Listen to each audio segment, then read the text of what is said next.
The BBC to kick off. Hi, Mikel. Hello. Can we get a fitness update, please? Well, no big news. Obviously, we have a training session this afternoon.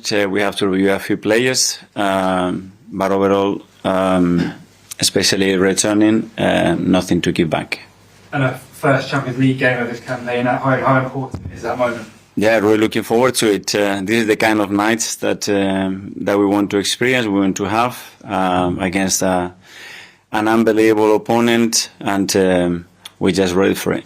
And so far this season, you've had to show so many different types of mentality. 10 men at Manchester City, losing the lead at the weekend and going right to the final whistle to win. How pleased have you been with what the mentality that the team has shown so far? Yeah, as you said, a very different one. You know, we end up having to play a very different game in the second half against City, and at the end losing 2 points in the last minute. We did completely the opposite, playing a low block like we did against them, and with different challenging, but watching the game back, the amount of things that we generated, so pleased with the team. Gail from Sky. Can I just clarify some of those injuries? Ben White didn't play on the weekend. Is there a chance he can make it tomorrow night? And also there are unconfirmed reports about White Calafiori leaving the game in tears after a problem with his knee. Can you sort of dispel those myths or otherwise? Yeah, those are the two players that are in contention, and we have to review today. But the Calafiori is not a serious injury. But no, we didn't do any training session yesterday. Obviously, it was a bit emotional after the game, and let's see how it is today. Okay. And for you, PSG was your first professional club. I wonder, you've spoken a little bit about what it did for you. How has it shaped you into the manager that you are, the manager that will step out at the Emirates tomorrow night? Well, it was my first professional experience, as you said. It was an unbelievable time that I spent there. I loved every minute of it. I will always be grateful to the club, to Luis Fernandez, because he was the one that believed in me when I was 17, 18 years old, and I played professional football. And from there, yeah, it was a platform to share an experience in a club of that size, in a city that is probably the most beautiful one in Europe. An experience that stay forever, with teammates that helped me and shape, as you mentioned, who I wanted to be as a player, and then as well, I think, igniting something in me to become a manager in the future. And there were some very important individuals in that part of my career. Diego, talk to. Hi, how are you? Hi.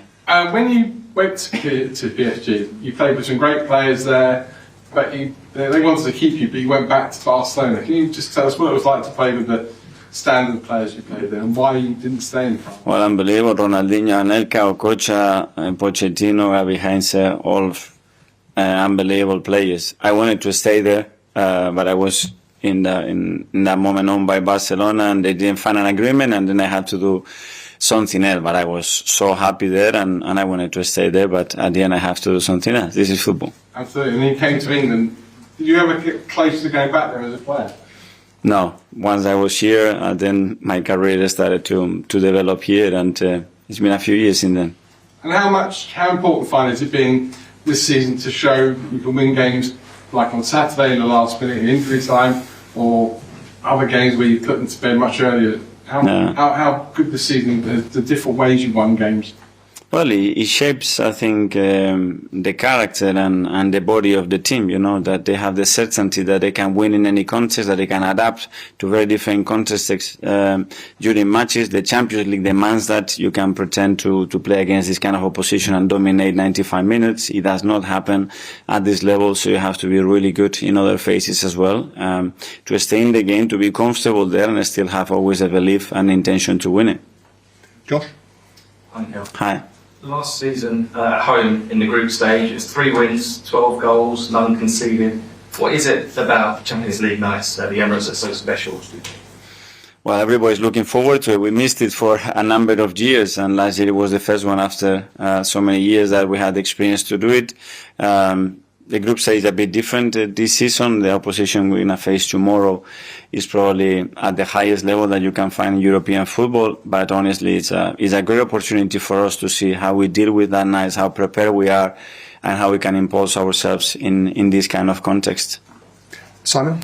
Mikel, can I just ask you what your memories of what Luis Enrique were when you were at Barcelona, and did you sort of see then that? A smile on my face. Huge admirer of him. An unbelievable personality, huge charisma, huge energy, very supportive with the young players, always. And what I love about him is that whatever he's been as a player or as a manager, his fingerprints are all over the place. You can sense that that's his team. You can see now PSG, that's his team. The way the players behave, the way they want to attack, they want to dominate games, the spirit, the energy that they have. He has this unbelievable power.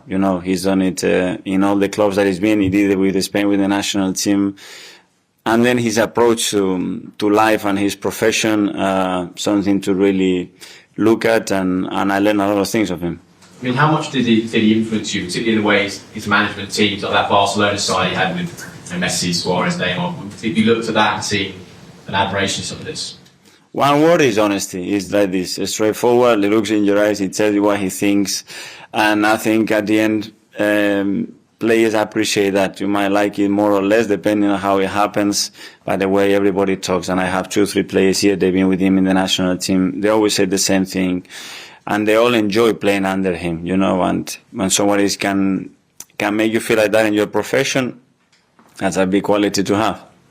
Hi Mikel, I was just going to ask about Jurriën and Ricardo, because started the last 2 league games as your fullbacks, and I guess have they brought something to those positions that you didn't really have last year, even with Jurriën when he was injured, that you probably wanted a little bit earlier?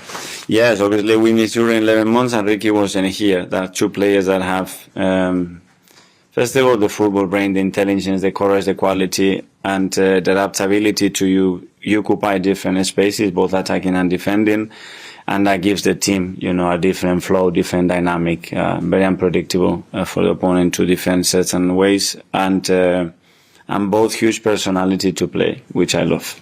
On that unpredictability, is it the fact that all your fullback options have their own little qualities that are different to each other that makes it so good for you as a coach to pick and choose when you use one or the other? Yes, they have to have one in common, that they have to love defending first, because they are defenders, and after that the quality that we add is great. But as well, playing fullbacks, natural foot, especially when we play inverted attacking midfielders and wingers many times, for the flow of those units is incredibly important, and you could see that the weekend as well.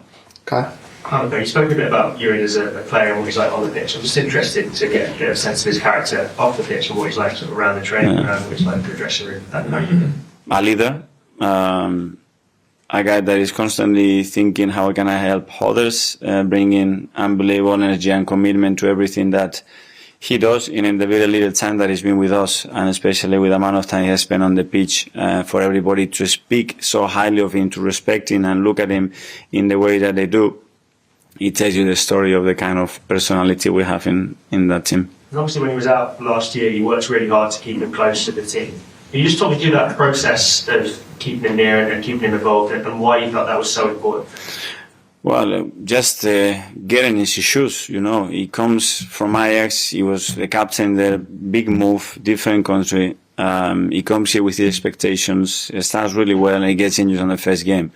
And then what? You have to look ahead, 8, 9, 10, 12 months maybe, with difficult periods. And if you are disconnected to the team, you can feel very lonely and far from the expectation that you had. And this can be very disappointing and very difficult to handle personally and emotionally. And he did completely the opposite. He started to build unbelievable relationships. He started with physios, with the teammates. He started to gather all the information about how we were playing. He was in every meeting, and that really helped him, I think, to develop himself as a person, but as well to understand what we wanted in a much better way and be prepared when he was back. Phil? Hi. How highly do you rate PSG, and what sort of message do you think it would send out tomorrow night if Arsenal can beat them at the Emirates? Well, really tough. They are an exceptional team. They dominate every phase of play. A team that it's very clear intention how they want to dominate the ball, the game through the ball, and when they don't have it, they want it straight back. They are really aggressive with it, and they confront you. That's Luis. Everywhere he plays against any opponent in any context, that's the way they do it, and that's the biggest strength that they have. Okay, we've got a couple more in English and we've got a couple in Spanish and then French at the back. So we'll go on. How much tomorrow game is very important? Arsenal is 1 point, PSG is 3 points. If Arsenal win, we avoid to play another 2 games. How much tomorrow is very important for you and for the players? And the second one, now both of you as a coach with Enrique, how do you feeling about you are one of the coach, one of the most successful one of the world, and he is as well. It is making a difference for tomorrow game. Well, the first question, yeah, of course, we want to win the game, and we know after the draw in Atalanta, with the number of games that we have still, is going to be really important. Nothing is going to be decided, obviously, tomorrow. And regarding Luis and I, yeah, we both want to do the best for our clubs. Obviously, he's won, I think, every competition you can imagine already in his career. He has transformed now a club that has a very clear identity under him. And that's a big achievement, the way he's done it personally. So, yeah, a very good test for all of us. Okay, Davide? Hi, Mikel. Hi. Going back to Calafiori, despite Independence League is going to play around, what have you seen from him so far that has allowed him to, play so well? How willing he is. The moment I spoke with him on the phone the first time, he wanted to come here. He understood what we wanted straight away, and he felt that he was going to be a perfect fit here. And he was. He landed, big smile on his face. He's got this energy, this aura around him that is very likable. And then he's a fighter. He's a player that wants to play in the way that we want to play, and he would do anything for the team. So straight away, when you have those qualities, I think a lot of things have to be wrong not to succeed. When he scored at City, he came straight to you and hugged you. Is there a particular relationship between you two? Like with all the players, we try to give them the best possible environment for them, for the families to feel in the best way. I think he appreciates the efforts that the club and every member of the staff has done since his arrival to make his life the best possible way, and I think he's enjoying it. Okay, from French TV, from Arthur, the back there. Hi, Coach. Hi. We have just learned that Ousmane Dembele is not in the PSG squad. It's disciplinary issues. Does it change something for you? Yeah, we just got the news before. I don't know if it's true or not. We're going to prepare like we always do with every possibility, and let's see. But obviously they have many other options. You have a very strong group on free kicks. Do you think that's a really good advantage for you to know in this game? I think every team has his own strengths and weaknesses, and tomorrow we will try to exploit ours for sure. Okay, we'll finish the live session with 2 in Spanish. Rodrigo. Hola Mikel, aquí Hola. me gustaría preguntarte en español tu relación especial que tienes con el PSG, que tan importante va a ser el partido de mañana, un club donde empezaste tu carrera como profesional con Ronaldinho, con Heinze, con Pochettino, especial partido para ti mañana, ¿no? Muy especial.